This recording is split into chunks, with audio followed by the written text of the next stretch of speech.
দর্শক, তারেক রহমানের স্বদেশ প্রত্যাবর্তনের আরো খবর জানাতে সিলেট থেকে সরাসরি যুক্ত হচ্ছেন সহকর্মী হাসান মোহাম্মদ শামীম।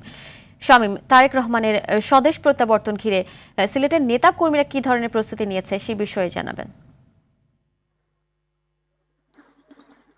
ধন্যবাদ আফসানা। যেমনটা বলছিলেন, আসলে দীর্ঘ প্রতীক্ষার পর অবশেষে বিএনপির ভারপ্রাপ্ত চেয়ারপারসন তারেক রহমান তিনি দেশে আসছেন এবং এই নিয়ে আসলে এখানকার যারা নেতাকর্মীরা আছেন তারা স্বাভাবিকভাবেই বেশ উদ্বেলিত এবং তারা প্রতীক্ষা করছেন। এবং আরেকটি বিষয় হচ্ছে, ঢাকায় সরাসরি কিন্তু তারেক রহমানের বহনকারী বাংলাদেশ বিমানের যে ফ্লাইটটি আছে সেটি কিন্তু প্রথমে সিলেটে এসে পৌঁছাবে এবং আজকে মধ্যরাত ইংল্যান্ড সময় 12টার দিকে তার যে বহনকারী বিমানের ফ্লাইটটি সেটি ইংল্যান্ড থেকে বাংলাদেশের উদ্দেশ্যে রওনা দেবে এবং সকাল 11টার কাছাকাছি সময়ে সেটি সিলেট ওসমানী আন্তর্জাতিক বিমানবন্দরে এসে পৌঁছাবে। তবে আমরা এখানকার যারা নেতারা আছেন স্থানীয় তাদের সাথে কথা বলেছি, তারা বলেছেন যে আসলে নিরাপত্তা জনিত কারণে তারেক রহমান কিন্তু ফ্লাইটের বাইরে বের হবেন না এবং ওই ফ্লাইটে যে স্বাভাবিক প্রক্রিয়াগুলো আছে সেগুলো সম্পন্ন করে তিনি ঢাকার উদ্দেশ্যে রওনা দেবেন। এবং এখানকার যারা নেতা কর্মীরা আছেন তাদের প্রতিও আসলে বেশ নিষেধাজ্ঞা দেওয়া হয়েছে, তারা বেশি সংখ্যক মানুষজন যাতে ওই সময়টাতে